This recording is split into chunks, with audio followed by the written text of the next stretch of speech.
तो देश में पहली बार ऐसा हुआ है कि एक रिमूवल मोशन चलाया गया है, एक इम्पीचमेंट मोशन चलाया गया है। किसके खिलाफ? देश के चीफ इलेक्शन कमिश्नर के खिलाफ। First time since the country is independent हमारे देश के जो चीफ इलेक्शन कमिश्नर है उनके इम्पीचमेंट के लिए एक मोशन जो है वो पार्लियामेंट में चलाया गया है। देश में 3 इलेक्शन कमिश्नर्स होते हैं, जिसमें से एक जो है वो चीफ इलेक्शन कमिश्नर होते हैं, जिनका टेन्योर जो है 6 साल का होता है या तो 65 ईयर्स की एज तक का होता है। टेन्योर को कॉन्स्टिट्यूशनल सेफगार्ड्स दिए गए हैं। बट क्या देश के चीफ इलेक्शन कमिश्नर को ऐसे इम्पीच किया जा सकता है, रिमूव किया जा सकता है? कॉन्स्टिट्यूशन में ऐसी प्रोविजन है? यस, इसकी प्रोविजंस दी गई है। रिमूवल का जो प्रोसेस है वो एक काजी जुडिशियल प्रोसेस है, वही प्रोसेस जो कि सुप्रीम कोर्ट के जज को रिमूव करने के लिए काम आता है। डायरेक्टली रिमूव नहीं किया जाता है, पहले रिमूवल को इनिशिएट करने के लिए भी एक रिमूवल मोशन को पास करना पड़ता है। पार्लियामेंट के किसी भी हाउस में जाकर एक रिमूवल मोशन को लोकसभा में 100 सीटों से और राज्यसभा में 50 सीटों से पास करवाना पड़ता है, जिससे कि जो रिमूवल मोशन है वो पास हो जाता है। फिर आगे की कार्रवाई चलती है। रिमूवल मोशन जो है वो हाउस का जो स्पीकर है या चेयरमैन है उसे सबमिट किया जाता है,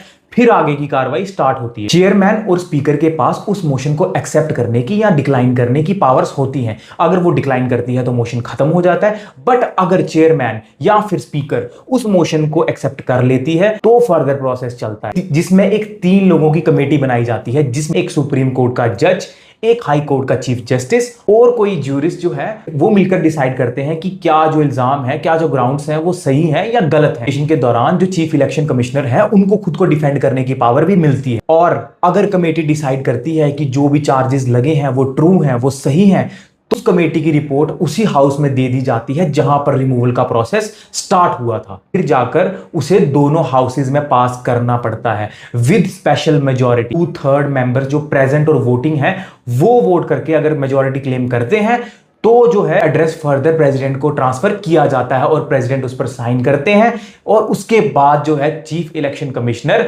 अपनी पोस्ट से रिमूव कर दिए जाते हैं। ऐसा आज तक पहले कभी नहीं हुआ है। फॉर द फर्स्ट टाइम जो है ये मोशन चलाया गया है इंडिया में आफ्टर इंडिपेंडेंस।